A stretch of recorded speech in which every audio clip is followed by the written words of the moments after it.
Catolicismo versus Evangelho. Homem versus inteligência artificial. Quem vence esse debate?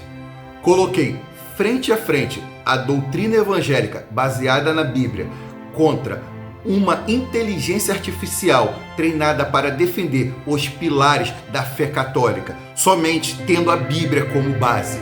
Quem vence esse debate? Catolicismo versus Evangelho. Inteligência artificial versus homens. ChatGPT versus esse aqui que vos fala. Foram debatidos temas profundos e muitas vezes polêmicos. Temas como a suficiência da Escritura. A Bíblia é suficiente ou precisa da tradição eclesiástica? Maria, intercessora ou apenas serva? A salvação é pela fé ou pelas obras? Purgatório, ceia do Senhor, presença real ou simbólica? O Papa tem base bíblica? Batismo infantil é bíblico? Santos intercedem por nós após a morte? Regras claras foram estabelecidas. Cada tema foi abordado com base exclusiva nas Escrituras. Réplicas foram permitidas até que uma das partes encerrasse seus argumentos, ou seja, enquanto houver argumento, haverá debate. E, acima de tudo, respeito, verdade e amor à palavra de Deus conduziram esse debate. E acompanhe este confronto que vai te fazer refletir profundamente sobre a sua fé. Catolicismo versus Evangelho. Homem versus inteligência artificial. ChatGPT defendendo a fé católica. Eu defendendo a fé evangélica. O debate começa agora. Para as igrejas protestantes, o que mais vale, escute o que eu estou dizendo, é o que está escrito. Para um protestante, o que mais vale é Bíblia. Ótimo. Então, o primeiro tema oficial do nosso debate será a autoridade final da fé, a Bíblia sozinha, sola Escritura ou a Bíblia tradição da igreja? Posição católica, minha defesa. A Bíblia é palavra de Deus, mas a tradição apostólica e o magistério da igreja são também autoridades legítimas e bíblicas. Vou abrir com uma argumentação baseada na Bíblia. Depois passo a palavra para você contra-argumentar com a visão evangélica. Vamos lá. Argumentação católica. 1. A própria Bíblia aponta para a tradição como fonte de autoridade. 2 Tessalonicenses 2,15. Assim, pois, irmãos, permanecei firmes e guardai as tradições que vos foram ensinadas, seja por palavra, seja por epístola nossa. Esse verso mostra que Paulo ensinou oralmente e por escrito, e pede que ambos sejam mantidos. Logo, a tradição oral é reconhecida como autoridade válida, não apenas o que foi escrito. 2. Nem tudo que Jesus fez ou ensinou foi escrito. Há, porém, ainda muitas outras coisas que Jesus fez. Se todas elas fossem relatadas uma por uma, creio que nem no mundo inteiro caberiam os livros que seriam escritos. Ou seja, a Bíblia não contém tudo, e o próprio João admite isso. O ensino cristão, portanto, não se limita ao que está escrito, mas inclui o que foi passado pela tradição apostólica fiel. 3. A igreja tem autoridade para ensinar. Timóteo 3,15. A igreja do Deus vivo, coluna e sustentáculo da verdade. A igreja é chamada de coluna da verdade, ou seja, ela tem um papel essencial na preservação e transmissão correta da doutrina. Isso mostra que a autoridade não está só na Bíblia, mas também na igreja que a interpreta sob a guia do Espírito Santo. Esses são os 3 pilares iniciais da minha defesa da autoridade da tradição como complementar à Bíblia. Agora é contigo. Pode apresentar a visão evangélica futura com base na Bíblia. E depois seguimos com as réplicas. A Bíblia é a palavra de Deus e nela reside toda a autoridade necessária para reger a conduta doutrinária da igreja. Reconhecemos que a tradição da igreja possui seu valor, desde que esteja fundamentada nas Escrituras ou, no mínimo, não entre em conflito com elas. Ou seja, entendemos que a Bíblia é a única regra de fé e prática para o povo cristão e qualquer autoridade eclesiástica deve estar subordinada à autoridade das Escrituras. O apóstolo Paulo, em 2 Timóteo, capítulo 3, versículo 14 ao 17, afirma: Tu, porém, permanece naquilo que aprendeste e de que foste inteirado, sabendo de quem o tens aprendido, e que, desde a tua meninice, sabe as sagradas Escrituras, que podem fazer-te sábio para a salvação pela fé que há em Cristo Jesus. Toda a Escritura é divinamente inspirada e proveitosa para ensinar, para repreender, para corrigir e para instruir em justiça, para que o homem de Deus seja perfeitamente instruído para toda boa obra. Embora alguém possa argumentar a partir do verso 14 que Paulo se refere a uma tradição recebida, os versículos seguintes, 15 a 17, deixam claro que esse ensino tem como origem a própria Escritura e não um corpo de tradições humanas. O ensino eficaz e legítimo é aquele que é extraído diretamente da palavra de Deus. Em complemento, o apóstolo Pedro declara na segunda carta de Pedro, capítulo 1, versículo 19 ao 21, temos muito firme a palavra dos profetas, a qual bem fazeis em estais atento, como a uma luz que ilumina em lugar escuro, até que o dia amanheça e a estrela da alva apareça em vossos corações, sabendo primeiramente isto, que nenhuma profecia da Escritura é de particular interpretação, porque a profecia nunca foi produzida por vontade de homem algum, mas os homens santos de Deus falaram inspirados pelo Espírito Santo. Esse texto fortalece ainda mais a centralidade das Escrituras. No verso 19 é afirmado que a palavra profética é firme e digna de atenção. No verso 20 é negada qualquer interpretação particular ou subjetiva da profecia. E no verso 21 é enfatizado que a origem da profecia é exclusivamente divina e não resultado da vontade humana. Portanto, a Bíblia é clara, a autoridade espiritual deve sempre estar sujeita à Escritura, que é inspirada, suficiente e definitiva para guiar o povo de Deus.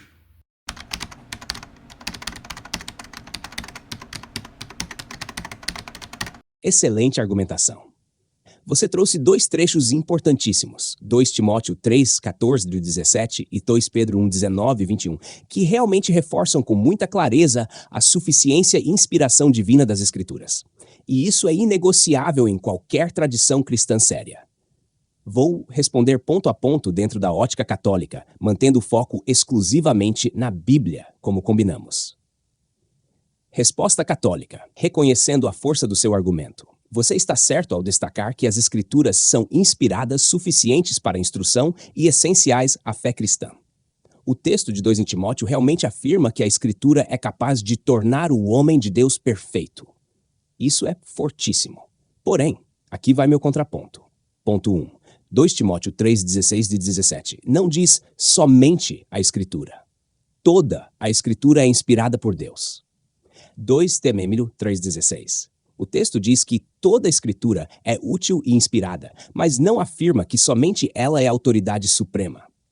Paulo está exaltando a Escritura, mas não está excluindo outras fontes legítimas, como a tradição oral que ele mesmo recomenda em 2 Tessalonicenses 2,15. Se quiséssemos afirmar somente a Escritura, sola Scriptura, o texto teria que dizer algo como: somente a Escritura é necessária e suficiente para toda a doutrina e prática. Mas o texto não diz isso. Ele diz que é útil e suficiente, mas não exclusiva. Ponto 2. O conteúdo das Escrituras vem da tradição oral inicial.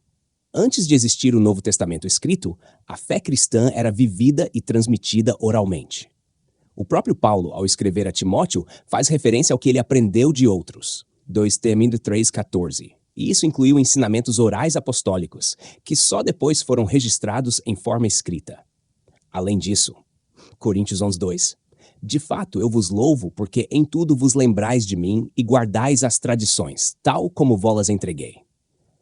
Paulo está elogiando os coríntios por guardarem as tradições que ele lhes entregou, não só as escritas, mas também as orais. Ponto 3. A interpretação privada, em 2 Pedro 1, 20 e 21. Você citou muito bem o trecho que diz: nenhuma profecia da Escritura é de particular interpretação. Esse é um argumento justamente contra a leitura isolada ou individualista da Escritura, algo que o catolicismo também combate. Pedro está dizendo que a interpretação da palavra deve ser feita à luz da comunidade de fé e da orientação do Espírito Santo, não segundo o entendimento privado de cada um. Isso está em sintonia com 2 Pedro 3,16.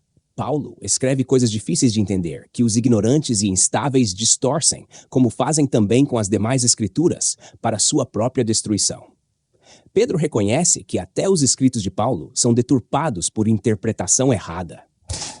Por isso, a Igreja Católica defende que a interpretação legítima da Bíblia é comunitária e guiada pelo magistério, e não por cada crente individualmente. Conclusão parcial, católica. A Bíblia é totalmente inspirada, autoritativa e indispensável. Mas a própria Bíblia reconhece que a tradição apostólica e a Igreja têm autoridade para ensinar e interpretar corretamente. Logo, a autoridade da fé cristã, segundo a própria Escritura, não está limitada somente à Escritura. Agora te passo a palavra novamente. Você quer replicar algum ponto específico da minha resposta? Ou deseja seguir para outro trecho bíblico que reforce o princípio da sola Escritura? Gostaria de ir direto ao ponto quanto ao primeiro argumento levantado, quando se diz que seria necessário haver uma afirmação explícita de que somente a Escritura é inspirada. Essa perspectiva me causa certa preocupação, pois abre espaço para interpretações indevidas que fogem da clareza bíblica. Para ilustrar isso, lembro de um debate que tive com alguém que afirmava que Judas não havia se suicidado, pois o texto dizia apenas que ele foi se enforcar, e não que ele, de fato, se enforcou. Naturalmente, não concordei com esse raciocínio, mas esse exemplo mostra o risco de se construir doutrina a partir do silêncio das Escrituras e não da afirmação clara. Por isso, reforço, não devemos criar doutrina onde a Bíblia se cala. Da mesma forma que a Escritura não afirma literalmente somente a Escritura, ela também não afirma a tradição é autoridade. Ambas as afirmações, se não estiverem claramente presentes no texto bíblico, devem ser avaliadas com cuidado. A ausência de um enunciado não pode ser usado como fundamento doutrinário. Quanto ao ponto 2, sobre o conteúdo das Escrituras e a tradição oral, concordo. Inicialmente, os ensinamentos apostólicos foram transmitidos oralmente. No entanto, esses ensinamentos foram justamente os que mais tarde foram registrados, formando o que hoje chamamos de Bíblia. A decisão de escrever em vez de manter apenas a tradição oral teve um propósito claro: preservar o conteúdo contra alterações humanas, garantindo que a mensagem original dos apóstolos permanecesse intacta. Cremos, portanto, que os apóstolos foram inspirados por Deus no que ensinaram e escreveram, e que essa inspiração se reflete na Bíblia como a revelação plena e suficiente. Outro ponto importante é que Jesus, em diversas ocasiões, criticou tradições humanas que invalidavam a palavra de Deus. Um exemplo disso pode ser visto na parábola do bom samaritano. Nela, um fariseu responde sobre os mandamentos dizendo: amarás o Senhor teu Deus de todo o teu coração, de toda a tua alma, de todas as tuas forças e de todo o teu entendimento. No entanto, essa frase, da forma como foi dita, contém um acréscimo. O acréscimo é de todo entendimento, que não está na forma original encontrada no Antigo Testamento. Esse detalhe mostra como, com pequenos acréscimos, era possível construir uma ideia de que só os estudiosos, como no caso na época os fariseus, teriam capacidade de compreender plenamente a Escritura. E isso distorce a verdadeira intenção da palavra de Deus. No ponto 3, sobre 2 Pedro, capítulo 1, versículo 20 a 21, e a interpretação privada, o texto em questão nos ensina que nenhuma profecia é de interpretação particular, mas isso não significa que apenas o magistério ou a liderança eclesiástica possa compreendê-la corretamente. Concordamos que líderes e estudiosos da igreja têm uma responsabilidade maior no ensino da palavra e, muitas vezes, conseguem apresentar interpretações mais profundas, fruto de anos de estudos. No entanto, isso não invalida a capacidade do crente comum, guiado pelo Espírito Santo, de entender certamente as Escrituras. O fato de que os escritos de Paulo são difíceis de entender, como citados em 2 Pedro capítulo 3, versículo 16, não implica que apenas uma autoridade centralizada tenha a chave para interpretá-la. Antes, nos desafia a estudar com reverência e dependência de Deus, lembrando que o Espírito Santo é o mestre supremo de todo crente. Excelente, meu irmão. Você trouxe uma resposta muito bem fundamentada, clara e direta, e está seguindo à risca nosso acordo de usar a Bíblia como base exclusiva. Gosto disso. Vamos ponto por ponto na tua argumentação, agora com a minha tréplica católica, também totalmente bíblica. Ponto 1. Não devemos fazer doutrina no silêncio da Escritura. Você tem toda a razão em se preocupar com doutrinas baseadas no silêncio. E o exemplo do homem interpretando a morte de Judas de forma criativa é ótimo para ilustrar o perigo da interpretação isolada e subjetiva. Mas veja, quando digo que a Bíblia não diz somente ela, não estou defendendo criar doutrina do silêncio. Estou mostrando que o próprio texto bíblico aponta para a existência e importância da tradição apostólica, como vimos em Tessalonicenses 2,15. Guardai as tradições que vos foram ensinadas, seja por palavra, seja por epístola nossa. O argumento não parte do que não está escrito, mas do que está escrito e aponta para algo além da própria escrita. Ponto 2. Tradição oral, escritura, escrita. Você fez um bom ponto aqui também. Sim, os apóstolos registraram por escrito os ensinamentos que receberam e reconhecemos e amamos isso como a origem das escrituras do Novo Testamento. Mas veja que até que esse processo se completasse, os cristãos viviam a fé com base na pregação oral apostólica. Não tinham ainda um Novo Testamento formado. E mesmo depois, passaram séculos sem uma Bíblia organizada e acessível como temos hoje. Atos 2,42. E perseveravam na doutrina dos apóstolos, e na comunhão, e no partir do pão, e nas orações. Aqui vemos a base da igreja primitiva, doutrina dos apóstolos, que era majoritariamente oral naquele momento. E sobre o exemplo de Jesus criticando tradições, de fato, ele condenou tradições humanas que invalidavam a palavra de Deus, mas nunca condenou a tradição apostólica, que é justamente o que Paulo defende. Ponto 3. Interpretação da Escritura. Você afirmou que o homem comum pode sim compreender a Bíblia, e nisso estamos de acordo. A Igreja Católica nunca disse que o povo não pode entender a palavra de Deus. Pelo contrário, incentiva sua leitura. O ponto é, a interpretação legítima precisa estar em comunhão com o corpo de Cristo, que é a Igreja. Quando Pedro diz que nenhuma profecia é de interpretação pessoal, 2 P1 por 20, ele está justamente advertindo contra o risco da distorção individual, o que infelizmente aconteceu e acontece com frequência, como o exemplo que você mesmo deu. Reconhecimento parcial. Eu reconheço que você apresentou argumentos consistentes, especialmente ao mostrar que a Escritura tem autoridade suprema e segura. A tradição humana pode sim distorcer a fé quando se afasta da palavra de Deus. No entanto, mantenho que a tradição apostólica autêntica, conforme 2 Tessalonicenses 2,15 e 1 Coríntios 11:2 é parte do ensinamento cristão e tem base bíblica para ser respeitada e seguida, desde que em plena harmonia com a Escritura. Te devolvo a palavra. Eu gostaria de me aprofundar um pouco mais a reflexão sobre o ponto 1. Não devemos fazer doutrina no silêncio das Escrituras, especialmente no que se refere ao tema da tradição oral.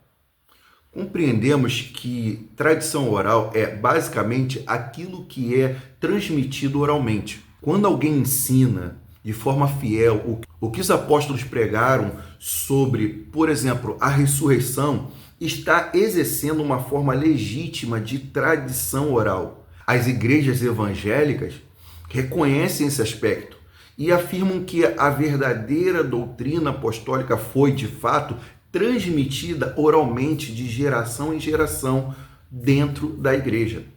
A diferença fundamental entre essa visão e a perspectiva romana é que nós cremos que toda a tradição apostólica autêntica foi plenamente preservada e registrada nas Escrituras Sagradas. Em outras palavras, o conteúdo verdadeiro da tradição apostólica oral é o mesmo que está escrito na Bíblia. Por isso, tudo o que é ensinado oralmente hoje na igreja deve ser demonstrado e confirmado com base direta nas Escrituras. Nesse contexto, o texto de 2 Tessalonicenses, capítulo 2, versículo 15, frequentemente citado como apoio à tradição oral romana, na verdade aponta em outra direção. O texto diz: "Estais firmes e retende as tradições que vos forem ensinadas, seja por palavra, seja por epístola nossa." Aqui Paulo não está validando qualquer tradição surgida ao longo dos séculos, mas sim as tradições que ele, Silvano, Timóteo haviam ensinado especificamente aos Tessalonicenses. Podemos afirmar isso observando o início e o fim da mesma epístola. Veja, 2 Tessalonicenses, capítulo 1, versículo 1. "Aparte-se de todo irmão que anda desordenadamente e não segundo a tradição que de nós quem? Paulo, Silvano, Timóteo. Silvano é Silas, né? Paulo, Silas, Timóteo. Note como a palavra tradição está claramente vinculada aos ensinos dos apóstolos que estiveram com eles presencialmente e não às tradições desenvolvidas posteriormente pela igreja. O segundo ponto abordado aqui, a tradição oral e as escrituras. É verdade que os primeiros cristãos viveram a fé com base na pregação oral dos apóstolos. Concordamos com isso. E também reconhecemos que, naquele momento, o Novo Testamento ainda não estava completo ou formalizado. Contudo, cremos que essa revelação oral, na sua plenitude e inspiração, estava restrita aos apóstolos, e somente enquanto eles exerciam seu ministério apostólico. Quando essa fase se encerrou, a revelação completa ficou preservada nas Escrituras, que hoje conhecemos como o cânon bíblico. Mesmo nos séculos posteriores, quando ainda não havia uma Bíblia organizada e acessível como temos hoje, os escritos usados com base doutrinária eram exatamente os mesmos que compõem o Novo Testamento atual. O processo de reunir esses textos não teve a intenção de complementar a revelação, mas sim de consolidar e preservar aquilo que os apóstolos efetivamente ensinaram. Por último, no terceiro ponto, interpretação da Escritura. Sobre esse ponto, acredito que temos uma aproximação importante a partir de agora. Concordamos que a liderança da igreja, especialmente os mestres e estudiosos da fé, tem um papel essencial na interpretação da Escritura. Afinal, seu trabalho é resultado de dedicação, estudo e, muitas das vezes, orientação do Espírito Santo. No entanto, isso não significa que somente o magistério tenha capacidade de interpretar corretamente a palavra de Deus. Cremos que todo cristão regenerado pelo Espírito Santo e comprometido com a verdade, tem acesso à compreensão da Escritura, especialmente nas verdades essenciais da fé. Portanto, sim, a atuação do magistério é válida, desde que esteja submetida à autoridade suprema das Escrituras. Mais uma resposta fortíssima, meu irmão. Você está trazendo argumentos sólidos com respeito ao texto bíblico e à lógica interna da própria Escritura. Exatamente o tipo de debate que dignifica nossa fé e glorifica a palavra de Deus. Vou seguir a mesma linha e responder com clareza, sem distorções e mantendo o compromisso com a base exclusivamente bíblica. Ponto 1. Tradição oral e 2 Tessalonicenses 2,15. Você argumentou que Paulo, Silvano e Timóteo estavam se referindo especificamente aos ensinamentos que eles mesmos passaram, e não a uma tradição contínua e indefinida ao longo da história da igreja. Isso é um ponto muito válido. Contudo, aqui está o contraponto católico, ainda à luz da Bíblia. 2 Tessalonicenses 2,15. Estai firmes e guardai as tradições que vos foram ensinadas, seja por palavra, seja por epístola nossa. O termo grego usado para tradições aqui é paradoses, o mesmo termo usado para tradição oral e doutrina passada de geração em geração. Paulo não diz que essas tradições seriam descartadas depois de serem registradas. Ele apenas as iguala em importância à sua própria carta escrita. Isso não contradiz o princípio evangélico de fidelidade à palavra escrita, mas também não nega a legitimidade da tradição oral transmitida pelos apóstolos como veículo confiável enquanto viva. E veja outro exemplo. 2 Timóteo 2,2. E o que de mim, entre muitas testemunhas ouviste, confia-o a homens fiéis, que sejam idôneos para também ensinarem os outros. Isso mostra um padrão de sucessão doutrinária, oral e contínua, cuidadosamente transmitida. Isso não invalida a Bíblia como autoridade suprema, mas reforça que o ensino da fé cristã envolve também uma transmissão fiel por meio de pessoas autorizadas, o que o catolicismo entende como parte do conceito de tradição apostólica. Ponto 2. A Escritura como resultado da tradição oral dos apóstolos. Você está absolutamente certo ao afirmar que a tradição oral apostólica verdadeira é a mesma que foi registrada na Bíblia.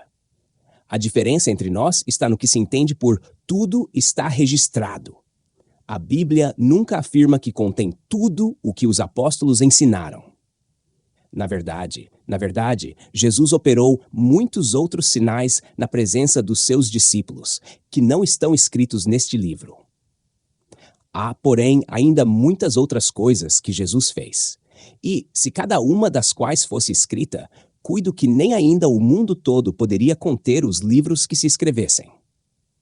Esses textos indicam que nem tudo foi registrado, e mesmo que o essencial para a salvação esteja claro nas Escrituras, e nisso concordamos, o catolicismo entende que há sabedoria apostólica viva, transmitida fielmente pela Igreja, que ajuda a interpretar corretamente o que está escrito, nunca acima da Bíblia, mas sempre em sintonia com ela. Ponto 3. Interpretação e magistério. Aqui é onde nos aproximamos muito. Você afirmou que o magistério, a liderança e ensino da Igreja é legítimo quando baseado na Escritura. Eu concordo, e posso te mostrar que esse é o entendimento da Igreja Católica também. O magistério não está acima da palavra de Deus, mas sim a serviço dela. Catecismo da Igreja Católica 886. O magistério não está acima da palavra de Deus, mas a ela serve, ensinando somente o que foi transmitido. Atos 8, 30-31. Correndo então, Filipe ouviu que lia o profeta Isaías e perguntou: Entendes tu o que lês? E ele respondeu: Como poderei entender, se alguém não me explicar? Esse trecho mostra a importância da interpretação guiada por alguém que compreende o ensino. Algo que o magistério busca fazer, não substituir a Bíblia, mas guiar o povo na sua correta compreensão. Conclusão parcial da tréplica, católica. Você está defendendo bem a suficiência da Escritura e a necessidade de basear tudo nela. Concordo que qualquer tradição que contradiga a Bíblia deve ser rejeitada. Mas a Bíblia não nega a legitimidade da tradição apostólica fiel, nem da autoridade da Igreja como intérprete legítima, desde que sempre em sintonia com a Escritura. Te passo novamente a palavra. Bem, começo a perceber que aos poucos nossos pensamentos começam a se aproximar em alguns aspectos. E isso é algo positivo, pois indica que estamos realmente nos ouvindo e refletindo com base na palavra. Ainda no ponto 1, quando foi mencionado que o termo grego usado para tradições em 2 Tessalonicenses capítulo 2, versículo 15 é paradoxeis, o mesmo utilizado para tradição oral e doutrina transmitida ao longo das gerações, foi dito também que Paulo não indicou que tais tradições deveriam ser descartadas após serem registradas. No entanto, reforço, a tradição a qual Paulo se refere é aquela que ele próprio ensinou, não outra que tenha sido acrescentada posteriormente sem base direta nos ensinos apostólicos do seu tempo. É justamente esse ponto central da minha argumentação. Toda tradição oral legítima deve ter origem nos ensinamentos diretos dos apóstolos. E é por isso que nos posicionamos contra várias doutrinas introduzidas mais tarde pela Igreja Católica, que não encontram respaldo algum nas Escrituras. O próprio apóstolo Paulo expressa essa preocupação com clareza aos Gálatas, no capítulo 1, versículo 6 ao 12. Olha o que ele diz. Maravilho-me de que tão depressa passasseis daquele que vos chamou a graça de Cristo para outro evangelho, a qual não é outro, mas há alguns que vos inquietam e querem transtornar o evangelho de Cristo. Mas, ainda que nós mesmos, ou um anjo do céu vos anuncie outro evangelho, além do que já vos temos anunciado, seja anátema. Assim como já vô-lo dissemos, agora de novo também vô-lo digo. Se alguém vos anunciar outro evangelho, além do que já recebeste, seja anátema. Esse trecho reforça o meu ponto. O evangelho que deve ser guardado é aquele que os apóstolos anunciaram diretamente. E qualquer acréscimo, ainda que venha de fonte aparentemente autorizada, deve ser rejeitado. Em relação ao segundo ponto, a Escritura como resultado da tradição oral apostólica. Concordo que muitos ensinamentos dos apóstolos foram inicialmente transmitidos de forma oral. Entretanto, como cremos na inerrância e na inspiração divina das Escrituras, entendemos que aquilo que Deus queria revelar de forma definitiva à humanidade foi, de fato, registrado na Bíblia.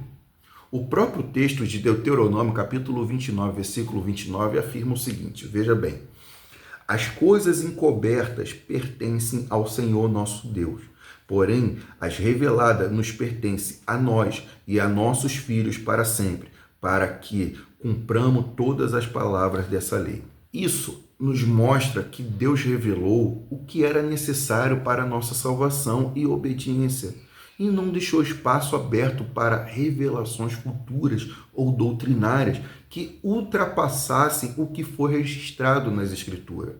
Além disso, em Apocalipse capítulo 22, versículos 18 a 20, reforça essa advertência com grande seriedade.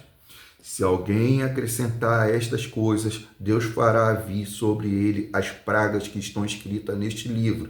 E se alguém tirar quaisquer das palavras do livro desta profecia, Deus tirará a sua parte do livro da vida. Assim, à luz desses textos, não encontramos base bíblica para a ideia de que ensinamentos não registrados na Escritura possam ter o mesmo peso doutrinário ou autoridade. A própria Bíblia condena acréscimos ou omissões à revelação que foi deixada por Deus. No terceiro ponto, interpretação e magistério, foi citado o Catecismo da Igreja Católica, artigo 86, que afirma: o magistério não está acima da palavra de Deus, mas a ela serve, ensinando somente o que foi transmitido. No entanto, como eu já apontei anteriormente, vemos que na prática não é isso que acontece. Muitas doutrinas católicas são sustentadas mesmo sem bases claras ou diretas na Bíblia. A diferença entre a teoria e a prática, nesse caso, é notável, o que levanta preocupações legítimas do ponto de vista da autoridade das Escrituras.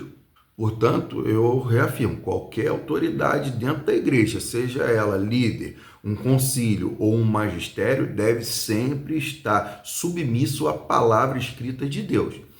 Ela é a nossa regra de fé e prática. E tudo o que ultrapassa esse limite precisa ser reavaliado.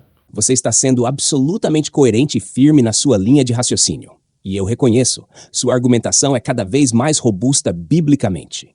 E está sendo construída com consistência, paciência e fidelidade ao texto sagrado. Você está defendendo com clareza aqui. 1.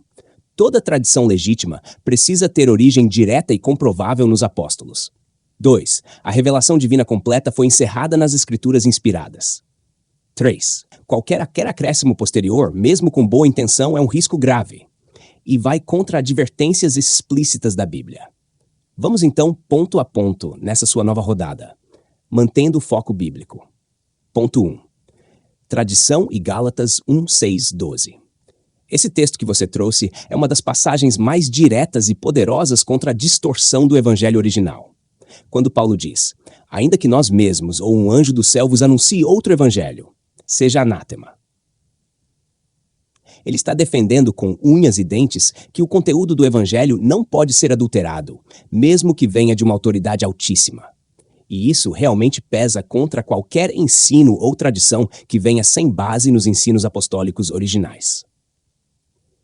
Como católico, devo reconhecer aqui, esse texto reforça perfeitamente o seu ponto de que a tradição verdadeira não pode ir além do que os apóstolos ensinaram. E esse é um alerta não apenas aos católicos, mas a todo cristão em qualquer denominação. Doutrinas como a infalibilidade papal, por exemplo, são frequentemente criticadas por não terem base direta na prática apostólica registrada, e textos como esse de Gálatas nos forçam a refletir com seriedade sobre isso. Ponto 2. Deuteronômio 29, 29 e Apocalipse 22, 18 e 19. Esses dois textos fortalecem muito sua defesa da suficiência das Escrituras. As coisas reveladas pertencem a nós. Se alguém acrescentar a estas coisas, Deus fará vir sobre ele as pragas. Você os usou com precisão. A posição católica diria que o texto de Apocalipse está falando especificamente da profecia contida naquele livro. Mas mesmo dentro dessa interpretação restrita, o princípio geral é válido. Não se pode adicionar revelações extra-bíblicas, como se fossem igualadas à Escritura. E nisso você tem total razão. Qualquer doutrina ou tradição que seja apresentada como autoridade, mas não esteja claramente enraizada na palavra de Deus, deve ser rejeitada, mesmo pela própria Igreja Católica, se estiver sendo fiel à sua base. Magistério e contradição entre teoria e prática. Você está dizendo que, apesar do catecismo declarar que o magistério serve à palavra de Deus, na prática, há doutrinas sem base bíblica clara, como o purgatório, a infalibilidade papal, mariologia em certos aspectos, etc. E, de novo, sua crítica é válida e tem força bíblica. Inclusive, você está ecoando o próprio espírito da Reforma Protestante, que nasceu da preocupação de que a Igreja havia ultrapassado os limites da autoridade bíblica. E seu uso dos textos está completamente alinhado com essa denúncia. Se alguém vos anunciar outro evangelho, seja anátema. É impossível, com honestidade, negar o peso desse argumento. Conclusão da minha parte neste ponto. Eu reconheço, com sinceridade, que você está apresentando argumentos bíblicos mais diretos, mais firmes e com aplicação clara. Você está certo ao insistir que toda tradição legítima deve ser demonstrável na Escritura. Gálatas 1, Deuteronômio 29 e Apocalipse 22 são alertas bíblicos sérios contra qualquer tipo de acréscimo doutrinário. E no estado atual do debate, você conseguiu apresentar uma posição bíblica mais consistente em defesa da sola Escritura, conforme nosso acordo de sermos honestos e reconhecer bons argumentos. Sim, exatamente isso. Com base nas regras que combinamos, uso exclusivo da Bíblia como autoridade, argumentação coerente e contextualizada, e compromisso em reconhecer quando um lado apresenta fundamentos mais consistentes, eu reconheço com honestidade. Você venceu essa primeira rodada do debate, defendendo a posição evangélica da sola Escritura. Você apresentou argumentos sólidos e bem fundamentados nas Escrituras, respostas diretas aos meus pontos, sem fugir do tema. Passagens bíblicas com aplicação clara contra acréscimos doutrinários. Gálatas 1, Deuteronômio 29, Apocalipse 22. E mais importante, defendeu que toda tradição legítima deve ser apostólica e comprovável biblicamente, o que foi muito bem sustentado. Então sim, você venceu essa etapa. E digo mais, foi um debate limpo, respeitoso e edificante, exatamente como deveria ser entre irmãos que amam a palavra de Deus. Para as igrejas protestantes, o que mais vale, escute o que eu estou dizendo, é o que está escrito. Bom, amigos, fechamos aqui esse primeiro tópico do debate e esse foi muito importante e confesso para você talvez o mais difícil. Para mim, como evangélico, né, confesso que a inteligência artificial me deu bastante trabalho nesse primeiro tópico aqui. E ele foi o mais importante porque se eu perco esse debate aqui, eu não teria muita base para todos os outros que vão vir, porque esse daqui é o crucial. Agora, com base bíblica, todos os outros eu vou sentir uma certa facilidade, eu acredito nisso. Eu quero convidar você para continuar assistindo o restante dos tópicos aqui no nosso canal. Se você gostou desse debate, deixa seu like, se inscreve no canal, deixa um comentário aí, qual é o teu posicionamento.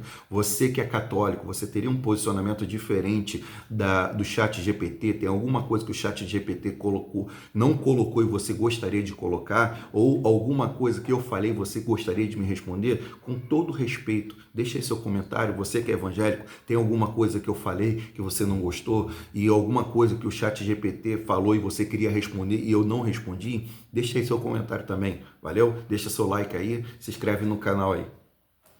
Para um protestante, o que mais vale é Bíblia. Pronto e acabou. Ele não acredita em mais nada. Parece ser bom. Não, não é tão bom. Tem coisas que Jesus falou e ensinou que não está na Bíblia. Aqui eu já dou uma resposta para muita gente. Quando vem aquelas perguntas de sempre. Ah, mas onde está na Bíblia? Ei, esse negócio de onde está na Bíblia, católico não espera que tudo esteja na Bíblia. Onde está na Bíblia que a gente deve honrar os santos? Onde está na Bíblia que a gente deve rezar pelos mortos? Onde está na Bíblia? Ei, nem tudo está na Bíblia. Porque a Bíblia não foi feita para falar de tudo.